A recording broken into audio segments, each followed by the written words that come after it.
LinkedIn will reach 1 billion users before the end of the year. Today's topic is commenting on social media. What is it and why it's important? In the next 15 minutes, you'll have learned the top 3 use cases for commenting on social media. So welcome to the Walking Digital Corridors podcast, where we discuss the latest tips and tricks to empower you to walk digital corridors more effectively. Our aim is to empower you, our listeners, to have more conversations with your target audience and develop predictability in your pipeline. So for me, commenting on social media is the closest digital activity that I do that is closest to in-person networking. And so let me explain that a little bit more, because actually, before I do, let's do some introductions. So Jordan, do you want to say hi? Sure thing. Age before beauty, Jensen. I know this is the second time that I've gone before you on the intros. I am Jordan Abbott, SDR at Vidyard. I will pass it over to Jensen, who I think has the same question on the tip of his tongue as I do. But go for it, Jensen. Hey all, Jensen Abbott here, BDR at content.ai. And yeah, the question was, how many people are currently using LinkedIn? Good question. It's just coming up here. 985 million members on LinkedIn today. Wow. By the end of the year, so what, they need 15 million more? Yeah. Wow. Yeah, I think it was 930 million by end of March in 2023. So I haven't found a graph that is the full projection, but it does feel like it's going to surpass 1 billion by the end of the year. Wow. Incredible. So back to what I was saying. So why do I think social media commenting or commenting on social media is the closest thing to in-person networking, which is arguably the most effective form of prospecting? Problem is it's not scalable, and it can get pretty expensive attending a lot of events. And so if you imagine that you're at an event or you're in a networking environment, you walk into a room, you've maybe done some of your research already, you know who you want to have a chat with, you can see one or two of those people already speaking to other people today. You might walk around the room and just kind of, figure out who else is there that you want to chat to. And you'll, probably start to walk a little bit closer to the person you want to have a chat with, listen to the conversation that they're having, and wait for your moment to step in and contribute to the conversation. And it might be that you think of an intelligent question to ask, or a smart comment, something that makes you look good. But you're waiting for that moment to insert yourself into that conversation and be part of the conversation and start to build rapport. It's exactly the same on social media. It's just that not many salespeople, from my experience, are doing it or carving out the time that they need to do it on a daily basis, weekly basis. And as you guys know, we target ourselves to get into at least 100 of these social networking conversations every week. And if we don't, we know that we're unlikely to generate the level of conversations that we want to, or build depth of relationships with people at scale. It's, for me, out of everything that you can do with regards to social selling and influence, it's certainly one of those leading indicators. Anyway, I'm doing a lot of talking now, but Jensen, what are your thoughts on this topic? I think it's key to be commenting on people's posts. It has a lot of benefits: increase your visibility, increase your kind of trusted advisor status, but also sharing your thoughts, expertise, and experiences with your network is is key to be gaining conversations with the people that you would like to talk to. What you've got to remember is you're the one who's commenting on the post you would like. So for me, I find it works a dream. For example, I kind of saw 4 posts last week. On 4 of those posts, I really kind of sat down for 10 minutes, thought of a comment, commented on that post with kind of a curious response and a question, and then using that to actually kind of get into a conversation, have a call with the individual. So it's getting them on the hook. But I know Jordan has kind of these three kind of different types of commenting, and the value that you can get from them. So I'll actually pass over to Jordan, as I'm sure everyone's dying to listen to them. Yeah, thanks, mate. Yeah, just before I share those 3, just to, and again, I don't want to sound like I'm flogging a dead horse here, but it is without a doubt the most impactful thing that you can do on social, because you've heard the saying, you've got 2 ears and 1 mouth. Posting is you're on a soapbox essentially, and it's inclusive and is as thought-provoking you try and make it. That's what you are. You're spreading your message. Whereas commenting, you're actually sitting back, you're taking in what other people are saying, you're actively listening. And then, as you said, you're trying to find that opportunity to insert yourself in the conversation. And as I see it, there's no sort of official, top 3 or 3 types of comments. But as I see it, there are 3. So there's the supportive comment, which is along the lines of, "Oh, this is great, Jensen. Absolutely love this, Alex. Commenting for reach," that sort of thing. And considered, they do get harder as you go on to the next step, but they also increase in value. So that's number 1, probably the easiest. Number 2 is a supplementary comment. So you're adding on to what the person that's posted is saying. You're adding some extra insight, you mentioning a piece of research that supports that post. And then the third, which is arguably the hardest, but easily the most valuable, it's the curious comment, as you mentioned, Jens. It's taking in what someone said and then asking a question, a purposeful question, to continue that conversation. Because unless someone is very rude, they're going to respond to you. So that's a way to get that back and forth. So rather than someone saying something and then you saying something back, it's starting to get the conversation flowing, right? I think if I cast my mind back to when I started doing this in the beginning, it wasn't easy to do. I knew I needed to do it, but it felt like it was a hurdle to jump every time I tried to do it. One of the things I found to be most effective is to take my sales hat off and actually just think about the individual and the humanity of the personal side of trying to have a conversation with somebody because you're genuinely interested about the topic or about them. Yeah, and on that note as well, I would also add, kind of, I don't know how to word it, but I like to play dumb. I like to sit and think, I don't have any idea on this. How about you share your thoughts and opinions on the topic? And then so I can listen to hear what they have to say. So for me, I like to ask questions. And even if some people see it as a silly question, I don't think any question is silly, especially if you're trying to understand a specific point, pain point, experience, or expertise that someone's sharing. I always like to go the extra mile and, so how did you do that? And how did you get there? And also kind of just being curious about the individual and the topic itself can also be key to uncovering just a conversation about that topic and learning more. I like to look at being a sponge, so taking in as much information as possible and learning from others. And that's also another great thing with commenting on posts. You learn new things every day by having conversations. Yeah. Now, not everybody that we would want to have a conversation with is posting on LinkedIn.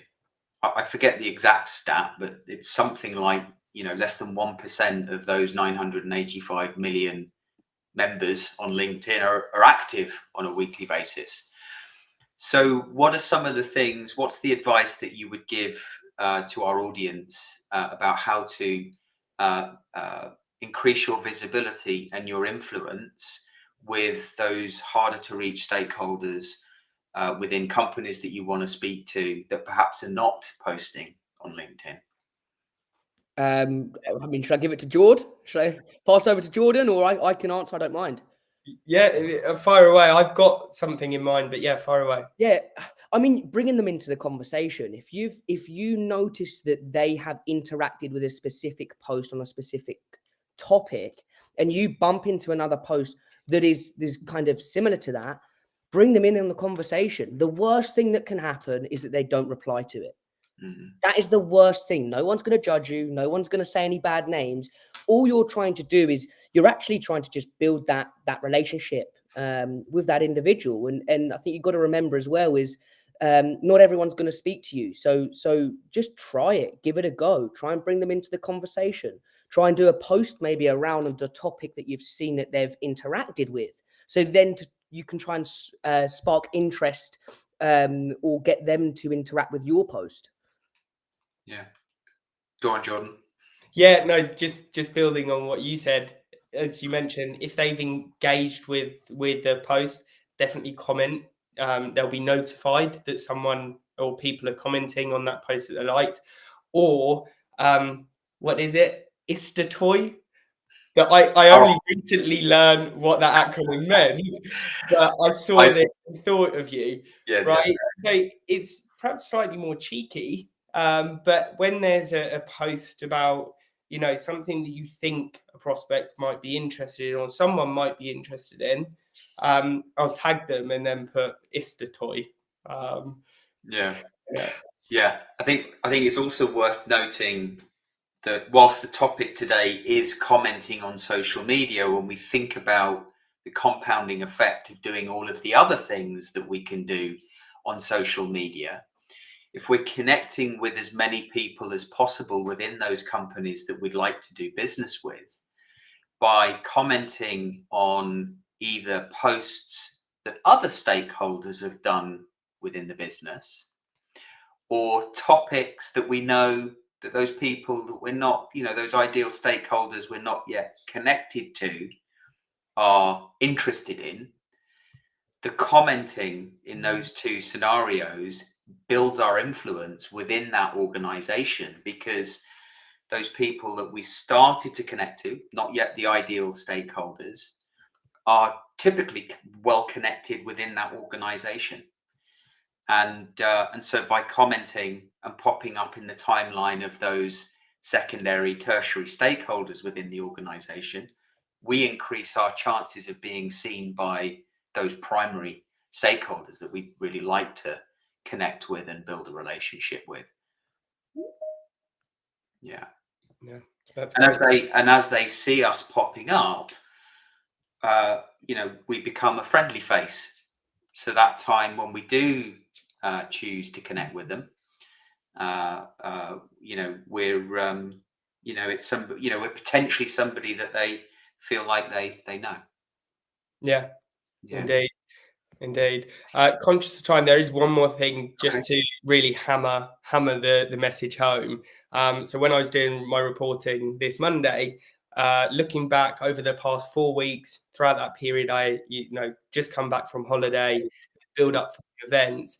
And the one thing that changed within my behaviors was a lack of commenting, and my meeting booking rate suffered. I booked only half as many meetings as I typically would. So get out there and get commenting. Message. That's a really good point. And on that note, I think we're just coming to a close. So thank you for joining us today on Walking Digital Corridors podcast, the commenting on social media episode. Next week, we're going to be looking at content marketing versus content making. So look out for the event, LinkedIn event for next week, and we will see you again soon. Enjoy the rest of your week.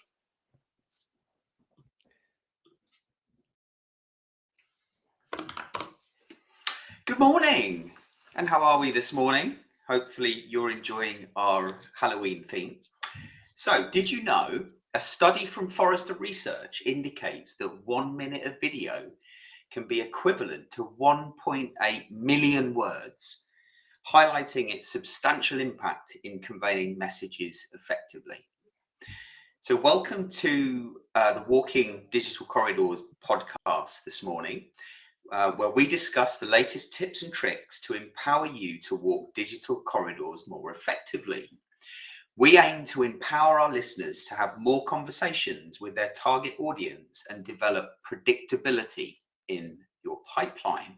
So today's topic is video in sales. So we aim by the end of this to have given you at least 3 of the best video use cases that you can apply quite literally today. So hopefully quite a practical session. So I'm your co-host, Alex Abbott, founder of Sapiro, also creator of the Conversation Operating System. And I'm going to hand over to Jordan to introduce himself. Good morning, everyone. I'm Jordan Abbott, apparently the resident video expert, Yes. seeing as though I work as an SDR at Vidyard. Apologies if I'm a bit bunged up. 'Tis the sneezing and all that. I'm fighting a bit of a cold at the minute, but yeah, glad to be here with you. What's that? Tis the season. That's a first. Yeah, someone said it on a call to me yesterday, and I loved it. So it's now part of my my vocabulary. Brilliant. And Jensen. Hi, all Jensen Abbott, BDR at content.ai, and I'll have to apologise as well because I too am also fighting a cold. But yeah, nice to be here. Cool. Glad you both made it fighting colds. Anyway, I hope you both feel better soon. So with that, as you said, Jordan, you said you're the resident video expert. I agree with you, working at Vidyard. So I suspect you will have a lot of the mic this morning. But as our resident video expert, why is video one of the best tools in our armory as salespeople? Yeah. So I think the easiest way to break it down is by using the 3 E's of video, or as I know them, the video superpowers. So initially, it's more engaging. So it basically allows us to leverage our body language, our intonation to tell better, more engaging stories. We can make our prospects laugh, smile, whatever emotion you want to feel, you can do so more effectively with a visual. Secondly, it's more educational. Now, the reason being is that we can complement our message with a visual. We know that the human brain processes visual information a lot quicker than text. As you mentioned, a minute video is the equivalent of 1.8 million words. But additionally, it's also a lot more memorable, between sort of 5x to 9.5x more memorable than written text, depending on which research you believe. And then finally, it's more empathetic. And what I mean by that is it gives us an opportunity to be more genuine, more personal. We can really sort of show empathy to the challenges that our prospects or the receiver is facing. And again, that ties into the body language and intonation piece as well. So yeah. Those 3 E's are crucial. Yeah, let's come back to that empathy one in a moment, because I think that's so important for us in sales. And you know, when it's, you know, so difficult to actually create a conversation with our target audience, you know, most salespeople don't have the opportunity to express empathy. So by doing so through the power of video, using that as a prospecting tool, I think that's incredibly important. We should dial into that, because remember, we want to give our audience at least 3 use cases to take away and try. Yeah. So Jensen, as BDR at content.ai, couple of years experience in sales now. What do you, and I've seen you do a number of different videos. What do you enjoy the most about video, and why? So great question. I just want to jump in there. So also kind of at the beginning, I just want to add, it wasn't enjoyable, me being totally honest. It was a real step outside my comfort zone. It was honestly, if you would look at my camera roll after I shot a video, there would be 30, 40 takes. I wanted to kind of make it as perfect as possible. Also, while checking my hair, making sure my beard looked okay, right? The normal standard stuff kind of a lot most people do when they record a video, right? Yeah. But I think it's Are people really as vain as you, though? yeah, yeah. Well, maybe not, but I mean, look, really, it's just kind of jumping and doing it and realizing actually, kind of, I need to throw myself out of my comfort zone to kind of move forward with my goals and targets, and that's then when it became enjoyable for me. It's the great story that you told me, Alex, about kind of being I keep forgetting it. Is it unconsciously competent? Kind of That's it. when you just get to the point where you just do it without kind of even realizing. Yeah. And I think that's You what say that you're there now with video. I would say happily, yeah. I would say easily. I can now just come up with an idea of video, put my phone in front of me. I don't even need a script anymore. It might just be a couple of words to kind of prompt me on what I'm going to say. So then when I can kind of do the video, it's a bit more natural, right? Yeah. For our viewers, should we just do that whole kind of unconsciously competent thing? Yeah. Can you Go on. remember it all? I'll let you explain it because Okay. yeah. So it's this idea of when you try something new, you're consciously incompetent, like when you first learn to drive a car, right? So you get in the car and you're very conscious that you can't do it. So you need some lessons, you need to practice. And then you go from consciously incompetent to It's uh, so just quickly. unconsciously incompetent is the first one, to consciously incompetent. Then you're consciously competent, so you know what you're doing, you're thinking about it, and you're having to really exert a lot of concentration, let's say, until you get to that point where you've done it so many times that you're unconsciously competent, and you get in the car, go from A to B, and you don't even know what you did between those two points. Yeah, exactly that. And We got there. and I mean, yeah, we got there in the end. But hey, look, why I enjoy it so much now, it paints a picture for the prospects or the people that I'm talking to. That's one thing that I kind of find annoying now. If I can't see a picture or video of someone on their LinkedIn profile, I struggle to paint a picture of who they are, how they sound, the type of language or tone that they use. Yeah. So really for me, it's there to paint a picture so people know who I am, what I look like. They can hear how I sound, so I'm not pushy, I'm not kind of moany, or I don't have this horrible voice. I'm actually very calm, Oh, empathetic. that's debatable. Yeah. But to Roland's point, though, Jensen, right? Building relationships is key in sales. Is getting full trust from a text email. Exactly. I mean, just to add on that, how disconcerting is it when you jump on a live video call with someone and they've got their camera turned off? I know. I don't know if that's just me, but it's a horrible feeling because you can't really connect, and that's what. To Rol's point, and that's what it enables you to do is connect and start to build that relationship. Sorry, James, you were saying. Oh yeah, and that's a great point, right?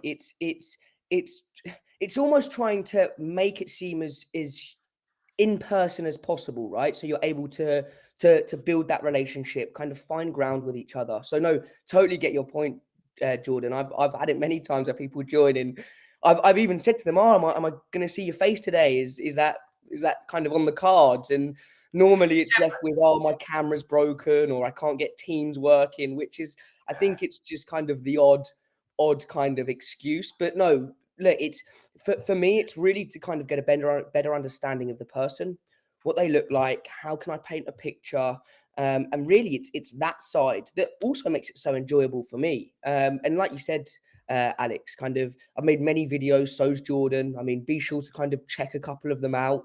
You can get some inspiration from them. So please do, if you can get some inspiration from them, use that, right? And I think that's another tip for people is don't be scared if you see a video and you like it to recreate it in your own way. Yeah, it's a good point. So we're getting some lovely comments from people in the audience today. So thank you for that. Please do keep them coming. It helps us, and it can also direct the conversation. LinkedIn user though, tis the sneezing. You're showing as LinkedIn user because of your privacy settings on LinkedIn. If you want to show yourself, just drop your name in there. We'll know it's you. We'll give you a shout out.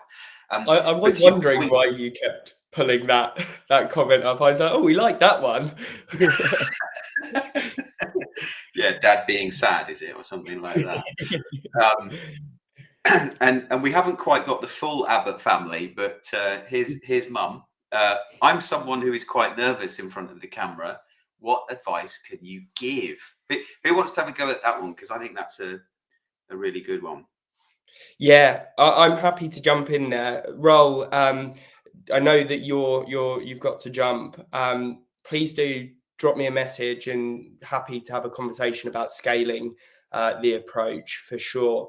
So in relation to taking that first step, one of the things is trying to be yourself and have fun with it. And I know that's easier said than done, as you mentioned, Jensen.